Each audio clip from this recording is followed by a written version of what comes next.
Olá, eu sou o pastor Adenelson Botelho. Eu te convido a se inscrever nesse canal e dar o seu like. Você ajudará a mensagem a chegar aos lugares mais remotos do mundo. E eu conto com você, então se inscreva e dê o seu like.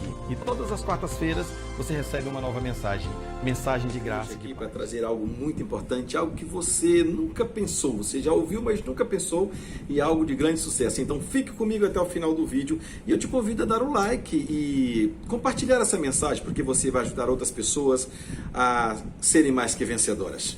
Eu quero falar hoje um assunto importante que chama a origem da indisposição para orar.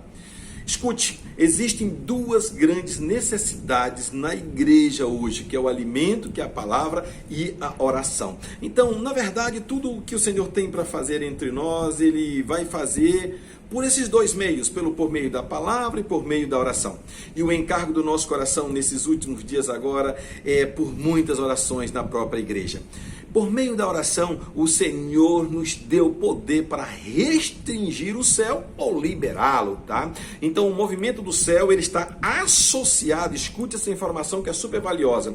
O movimento do céu está associado ao nosso coração e à nossa oração. Coração em oração, tá? O Senhor está sempre procurando um intercessor que clame pela realização dos seus planos aqui na terra. Só depois, preste atenção, eu quero dar uma informação bíblica, só depois que o profeta Daniel orou é que o povo foi liberado para voltar para Israel, tá? Eu creio que é uma das formas de fazer a vontade do Pai nesses últimos tempos, a vontade para acessar o reino dos céus.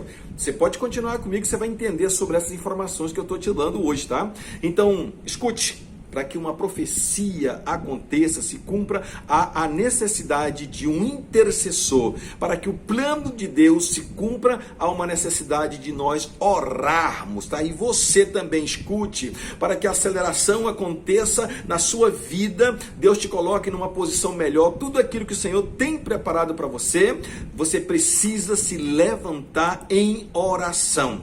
Escute, na sua graça, Deus nos estabeleceu como seus parceiros e decidiu nada fazer a não ser que nós concordemos com Ele sobre a terra. É por isso que Mateus 18 está dizendo: se dois ou mais concordarem acerca de algo aqui na terra, será ligado no céu. Então Deus, Ele é soberano, é claro, Ele é onipotente, mas Ele decidiu que não agirá sozinho na terra. Por isso existe o ministério da oração. Nós não fazemos nada sem Deus. E Ele nada faz sem nós, sem nos usar como instrumentos aqui na terra para concordar com o que Ele quer fazer. Então, quando a igreja não ora, está permitindo ao maligno cumprir os seus planos. Agora, quando nós oramos, nós damos ao Senhor um canal para Ele agir na nossa vida. Nós vemos isso claramente em Êxodo 17, na luta de Israel contra o rei Abimeleque. Lá diz que a palavra Deus conta claramente que Moisés ele subiu a um monte para interceder por aquele momento, enquanto Josué estava lutando no vale. Quando Moisés estava com as mãos erguidas, Israel estava ganhando a guerra.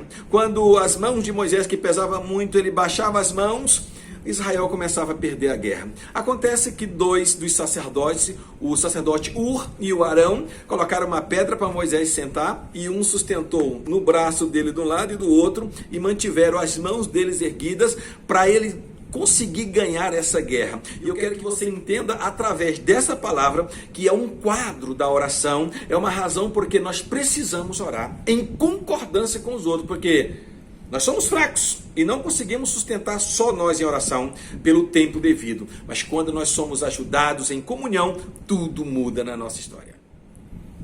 Por que existe tanta indisposição para orar? Não se esconda da presença.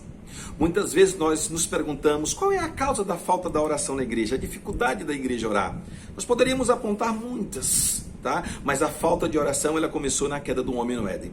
Quando Deus criou o homem, havia comunhão entre Adão e Deus, tá? Mas depois acontece que Adão começou a se esconder do Senhor no meio das árvores no jardim, porque agora ele tinha medo, sabe, da comunhão com Deus. Então, o primeiro ponto que eu quero destacar, por que a gente não ora normalmente? As pessoas não oram simplesmente porque evitam a comunhão. Outra, a acusação maligna faz com que as pessoas se sintam indignas ou incapazes de buscar a Deus. Outra, muitas pensam que Deus está irado com eles. Esses motivos fazem com que você não tenha intimidade com o mestre para chegar nele e orar e falar com ele e chamar ele de papaizinho.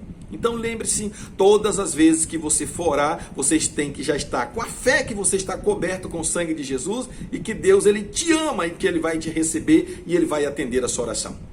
Nós precisamos de uma clara consciência de perdão dos nossos pecados, porque Ele é quem garante e diz: ei, dos seus pecados não me lembrarei mais. Todos os seus pecados, do passado, do presente e do futuro. Então, ore efetivamente, livre como filho amado. Reconheça que Deus te ama. A Bíblia diz que Deus vinha ter comunhão com um homem na viração do dia, mas agora ele estava com medo de Deus. Ele tinha medo do juízo de Deus. Será que não é isso que está fazendo você ter essa dificuldade para orar? Nós precisamos ser libertos desse medo para orar. E eu quero te convidar a orar, a buscar essa intimidade com o Senhor, para você ser mais um dos atalaia que faz a diferença nessa terra. 1 João 4,18 diz que o amor lança fora todo o medo. Quando nós entendemos o quanto nós somos amados, nós somos livres para orar.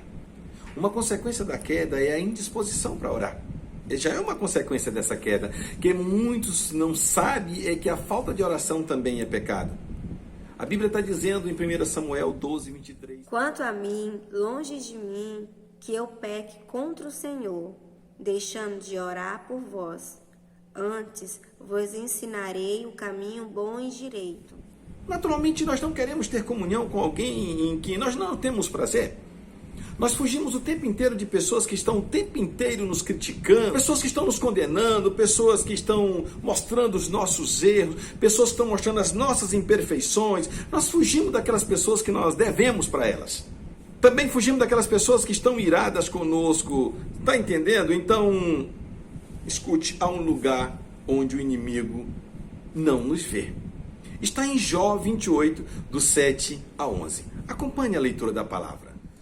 Essa vereda, ave de rapina, a ignora, e jamais a virão os olhos do falcão.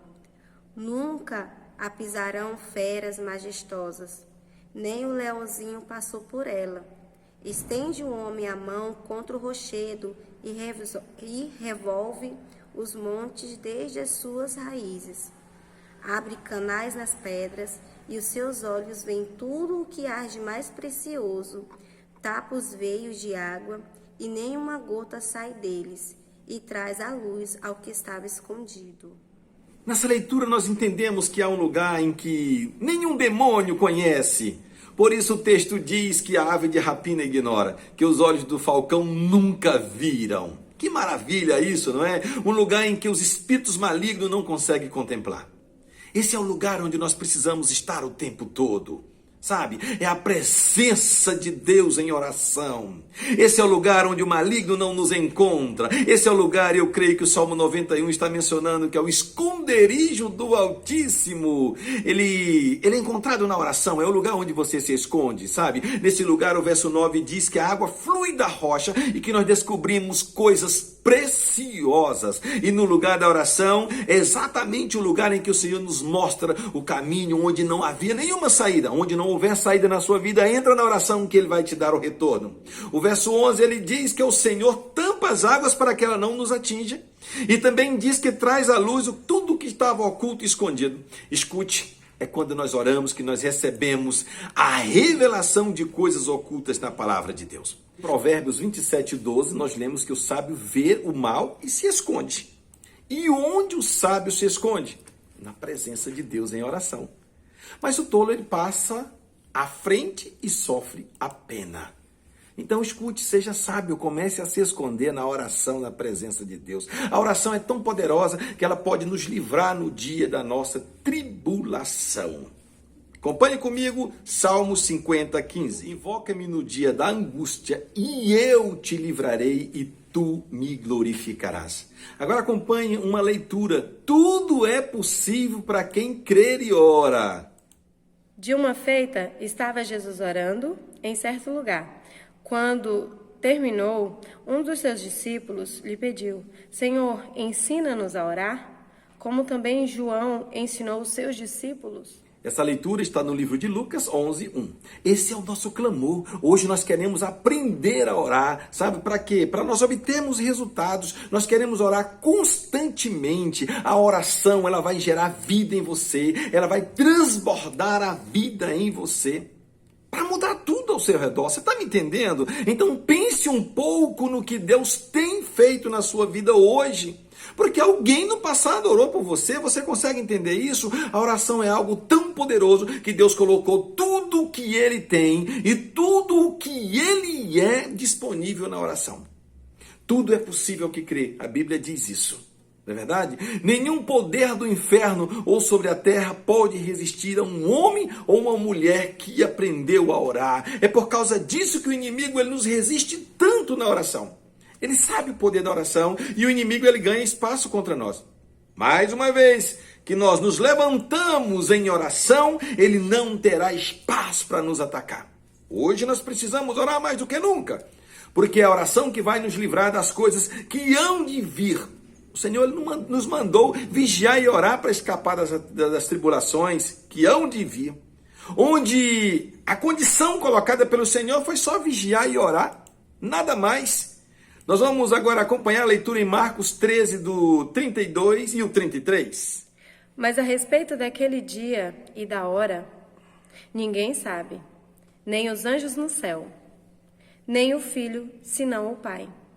Estai de sobreaviso, vigiai e orai, porque não sabeis quando será o tempo. Segundo a leitura, nós vigiamos para não sermos embriagados com os cuidados dessa vida. Sabe? E com o amor ao dinheiro, mas nós precisamos saber orar para que haja um fluir de vida constante em nós. O vencedor é aquele que ora. Acompanhe comigo a leitura agora em Isaías 40, do 30 ao 31. Os jovens se cansam e se fatigam, e os moços se exaustam e caem. Mas os que esperam no Senhor renovam as suas forças, sobem com asas como águia, correm e não se cansam, caminham e não se fatigam. Esperar no Senhor significa esperar em oração. Então, quando nós oramos, as nossas forças se renovam e nós subimos com asas como águias. As águias elas sobem por meio de uma corrente de ar quente que é chamado de ascendente. Essas correntes de ar, elas apontam para o vento do Espírito Santo. Quando nós oramos, nós nos posicionamos para sermos levados pelo vento do Espírito Santo. Eu te convido a assistir às outras lives e dar o seu like para divulgar a palavra de Deus. Um grande abraço, Deus te abençoe.